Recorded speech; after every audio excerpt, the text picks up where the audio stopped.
La pollution de l'air a des effets sur notre santé, a des effets sur ce qui se passe à l'intérieur de notre corps et aujourd'hui, on parle plus spécifiquement des effets sur la santé des particules fines et on commence maintenant. Je suis Denis Fortier. Si vous êtes nouveau ici sur ma chaîne YouTube, je vous conseille de vous abonner en cliquant sur le coin inférieur droit de l'écran. Je vous invite aussi à vous abonner gratuitement à mon infolettre en visitant mon site web, le www.denisfortier.ca.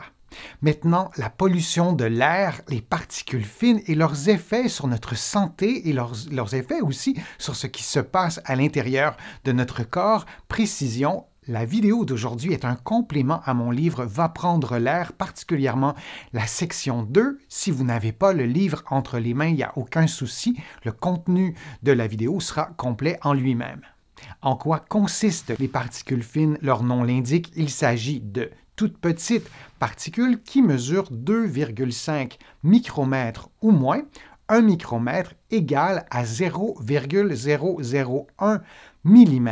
Donc, c'est vraiment très petit. On ne peut voir les particules fines à l'œil nu et c'est peut-être une des raisons pour lesquelles on ne s'en inquiète peut-être pas suffisamment. D'où proviennent les particules fines? D'abord, d'origine naturelle, comme les volcans, mais aussi et surtout en raison de l'activité humaine. Par exemple, la combustion d'énergie fossile, comme le pétrole, comme le charbon, comme le bois, et également les routes. Les surfaces des routes produisent des particules fines, la friction des pneus sur la chaussée produit aussi des particules fines, et il y a sur la planète environ 1,5 milliard de véhicules. C'est énorme et ce sont autant de sources de particules fines. Les particules fines sont également très patientes. Elles peuvent demeurer en suspension dans l'air pendant des jours avant d'entrer dans vos poumons et elles peuvent également se déplacer sur de longues distances. Quelles sont les substances qui composent les particules fines? Elles sont multiples, il y en a plusieurs, et c'est une des raisons pour lesquelles il est difficile de produire une grande quantité d'études scientifiques parce qu'il y a une longue liste de particules fines. Alors, lorsqu'on veut bien comprendre leurs effets sur la santé, on doit tenir compte, en quelque sorte, de chacune des substances qui composent ces particules fines. Il y a d'abord des sels comme des nitrates, des sulfates, il y a aussi plusieurs dérivés du carbone et il y a, comme je vous le disais, une longue liste de substances qui peut éventuellement entrer dans vos poumons. Quels sont les effets des particules fines sur votre santé, sur ce qui se passe à l'intérieur de votre corps? D'abord, disons d'entrée de jeu que les particules fines constituent un des principaux facteurs de risque de mortalité et ça, on a tendance à l'oublier. Les effets sur la santé se font sentir à court terme, par exemple, durant une journée pendant laquelle les particules fines ou le taux de particules fines est très élevé, on observera davantage de problèmes de santé et les effets se font aussi sentir à long terme, par exemple, si vous êtes exposé à des taux relativement élevés de particules fines, mais durant une longue période, durant plusieurs années, plusieurs décennies, là aussi, on observe davantage de problèmes de santé et des taux de mortalité plus élevés. Le système respiratoire est un des premiers systèmes touchés en présence de taux élevés de particules fines et c'est tout à fait compréhensible puisqu'on va respirer ces particules fines, puisque les poumons constituent une des premières portes d'entrée dans votre corps, et donc des taux élevés de particules fines augmentent le risque d'asthme, augmentent considérablement le risque de cancer du poumon, de rhinite allergique, et pour les personnes chez qui le poumon est en développement comme les enfants ou un peu plus fragiles comme certaines personnes âgées, eh bien le risque de maladies respiratoires est encore beaucoup plus élevé. Le système cardiovasculaire est également touché par les particules fines. Je vous le disais, ces particules entrent dans vos poumons et les plus petites d'entre elles peuvent également traverser la barrière alvéolo-capillaire, cette barrière, cette transition entre les voies respiratoires et la circulation sanguine et hop, les particules fines entrent ainsi dans vos vaisseaux sanguins, dans la circulation sanguine et peuvent atteindre également vos organes. Et on mesure alors l'ampleur des effets des particules fines sur l'ensemble sur la totalité de votre santé, sur tout ce qui se passe à l'intérieur de votre corps. Par exemple, les particules fines augmentent le risque d'athérosclérose, c'est-à-dire qu'elles favorisent l'accumulation de plaques sur les parois de vos vaisseaux sanguins et peuvent donc en quelque sorte les obstruer.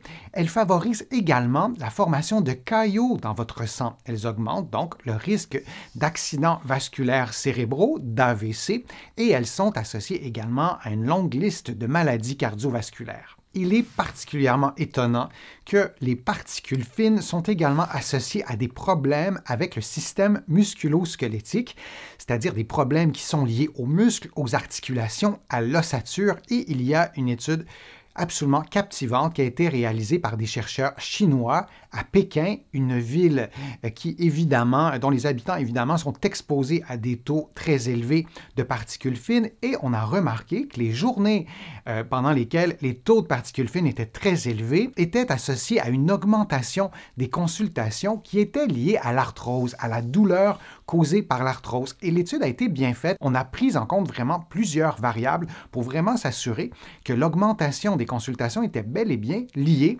à une augmentation du taux de particules fines. Il y a d'autres études aussi qui font des liens avec notamment l'ostéoporose. Par exemple, on observe une augmentation des hospitalisations en raison de fractures ostéoporotiques dans les régions où les habitants sont exposés à des taux élevés de particules fines. Donc, on parle ici d'effets à long terme de la pollution de l'air, et on a même quantifié le risque d'ostéoporose chez ces personnes qui habitent dans des régions où il y a beaucoup de particules fines, et le risque d'ostéoporose est augmenté de 15 %. Alors, on voit que les particules fines entrent dans nos poumons, atteignent plusieurs endroits du corps, notamment le système musculo-squelettique et le système cardiovasculaire.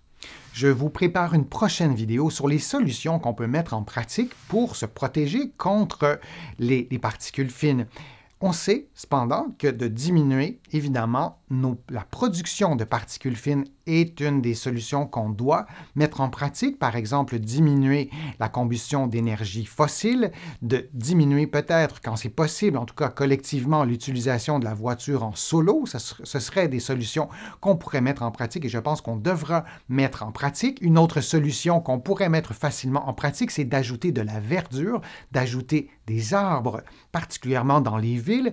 Ces arbres, ces murs végétaux, il y a des murs végétaux actifs également qui arrivent à capter une partie des particules fines, pour le dire simplement, et donc ces particules fines se retrouvent un peu moins dans l'air qu'on respire. J'ai une question pour vous et j'aimerais lire vos réponses sur le fil de discussion. D'après vous, les masques qu'on utilise le plus fréquemment, les masques chirurgicaux, peuvent-ils filtrer suffisamment les particules fines? J'espère que ma vidéo vous a plu, que les informations étaient claires. Si c'est le cas, je vous invite à cliquer j'aime, à la commenter, à la partager aussi sur vos réseaux sociaux.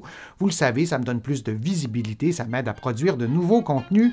Vous allez trouver aussi beaucoup d'informations sur mon site web, le www.denisfortier.ca. Il y a aussi beaucoup d'informations dans mes livres que vous allez trouver partout au Canada, en librairie et sur le web. J'ai le privilège aussi d'être publié de l'autre côté de l'Atlantique. Je vais vous indiquer le lien dans la description de la vidéo pour que vous puissiez vous procurer mes livres. Je suis Denis Fortier. Je vous remercie beaucoup. À bientôt.